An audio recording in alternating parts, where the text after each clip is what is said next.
Champions trophy শুরুর বেশ কিছুদিন আগে থেকেই একের পর এক দুঃসংবাদ আসে অস্ট্রেলিয়া স্কোয়াড নিয়ে। চ্যাম্পিয়ন্স ট্রফির ইতিহাসে সবচেয়ে দুর্বল দল নিয়ে খেলতে এসেছে অস্ট্রেলিয়া, এমন কথা বলা যেতেই পারে। একের পর এক ইনজুরিতে যে ছিটকে গেছেন তারকারা।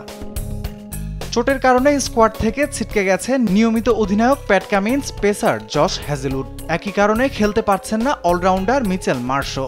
আর শেষ মুহূর্তে এসে ব্যক্তিগত কারণে স্কোয়াড থেকে নাম প্রত্যাহার করে নিয়েছেন মিচেল স্টার্ক। আর হঠাৎই অবসরের ঘোষণা দিয়ে দলকে আরও বিপাকে ফেলেছেন মার্কাস স্টয়নিস। 50 ওভারের ফরম্যাটে সম্প্রতি সময়টাও ভালো যাচ্ছে না অজিদের। সবশেষ সিরিজে শ্রীলঙ্কার কাছে 2-0 হেরেছে অস্ট্রেলিয়া। এবার আসরের প্রথম ম্যাচেই তাদের নামতে হচ্ছে ইংল্যান্ডের বিপক্ষে। নতুন এক ঝাঁক তরুণের সঙ্গে অভিজ্ঞ Steven Smith, Maxwell, Travis Head, Alex ক্যারিরা জয় দিয়ে আসর শুরু করতে পারে কিনা সেটাই এখন দেখার বিষয়। অন্যদিকে একই মেরুতে অবস্থান ইংল্যান্ডেরও। চ্যাম্পিয়ন্স ট্রফি শুরুর আগে ভারতের সঙ্গে টি-20 ও ওয়ানডে সিরিজ খেলে ইংলিশরা, যেখানে দুটি সিরিজেই হেরেছে জশ বাটলারের দল। এদিকে অস্ট্রেলিয়ার বিপক্ষে মাঠে নামার দুদিন আগেই একাদশ ঘোষণা করেছে ইংল্যান্ড। ইংলিশদের এই একাদশে বড় শক্তির জায়গা ব্যাটিং।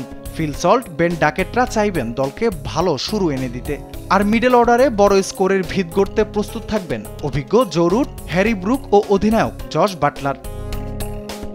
তবে ইংল্যান্ডের দুর্বলতা বোলিং লাইন আপে। মার্ক উড, জোফরা আর্চারদের অধারাবাহিকতা ভোগাতে পারে দলকে। এছাড়া ইংল্যান্ড দলে আছে স্পিনার সংকটও। একমাত্র আদিল রশিদ ছাড়া দলে নেই অভিজ্ঞ কোনো স্পিনার। অজিদের হারাতে হলে ব্যাটে বলে সমানভাবে জ্বলে ওঠার বিকল্প নেই ইংল্যান্ডের। রাফিউল ইসলাম রাতুল, স্পোর্টস ডেস্ক, দেশ টিভি।